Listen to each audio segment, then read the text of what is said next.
Comment faire pour avoir actuellement 100 € de prime de parrainage Boursorama Bank à l'ouverture d'un compte chez eux? Je vous explique ça dans cette vidéo. Tout d'abord, il faut savoir qu'il y a deux manières de faire une demande d'ouverture de compte. On peut le faire par le site internet, d'ailleurs je vous mets le lien en description, ou alors par smartphone. Personnellement, j'ai utilisé la méthode par l'appli, vous verrez que c'est plus pratique. Vous téléchargez l'application Boursorama Bank. Une fois l'installation de l'application terminée, vous l'ouvrez et vous cliquez sur « Je veux devenir client ». Ici, on vous prévient qu'il faut préparer l'une de ces 3 pièces d'identité. Personnellement, j'ai utilisé ma carte d'identité et ça a très bien marché. On vous dit ici que la manip ne va durer que quelques minutes.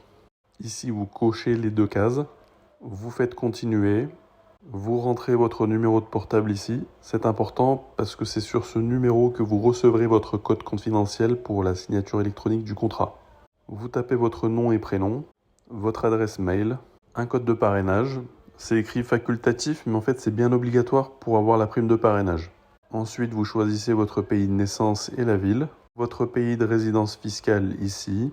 Vous n'êtes pas contribuable américain. Vous mettez ici votre adresse postale complète. Vous renseignez votre IBAN de banque classique. Attention, il y a une liste de banques non compatibles dans le paragraphe en dessous. Il faut aussi avoir en tête que c'est depuis ce compte-là qu'il faudra faire le premier virement de la somme minimale pour avoir la prime de parrainage. Ensuite, vous vérifiez que vous n'avez pas fait d'erreur. Vous continuez. Là, on passe à la vérification d'identité. Vous prenez la photo recto verso de votre pièce d'identité avec votre appareil photo depuis l'appli. Ensuite, vous faites un selfie. Les documents sont analysés et c'est bon. Vous renseignez votre situation familiale, vos enfants à charge si vous en avez, vos informations sur la nature de vos revenus et les montants. Vous vérifiez le récapitulatif et vous validez.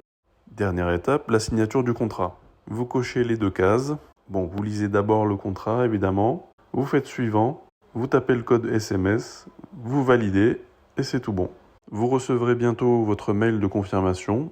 Vous recevrez aussi un mail qui vous indiquera le montant minimum à virer pour avoir droit à la prime de parrainage. Ce montant change en fonction de la carte bancaire choisie. Attention, plus la carte est haut de gamme, plus le montant à virer sera important. Donc une fois que le compte est validé, il faudra faire votre premier virement et vous recevrez votre prime. Pour info, le versement de la prime peut prendre jusqu'à 1 semaine, donc ne vous inquiétez pas si ça tarde un peu.